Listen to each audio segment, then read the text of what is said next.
Genesis, Exodus, Leviticus, Numbers, Deuteronomy, Joshua, Judges, Ruth, 1 Samuel, 2 Samuel, 1 Kings, 2 Kings, 1 Chronicles, 2 Chronicles, Ezra, Nehemiah, Esther, Job, Psalms, Proverbs, Ecclesiastes, Song of Solomon, Isaiah, Jeremiah, Lamentations, Ezekiel, Daniel, Hosea, Joel, Amos, Obadiah, Jonah, Micah,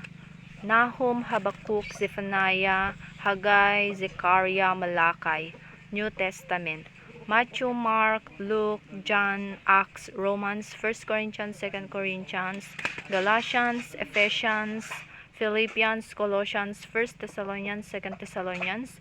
1 Timothy, 2 Timothy, Titus, Philemon, Hebrews, James, 1 Peter, 2 Peter, 1 John, 2 John, 3 John, Jude, Revelations.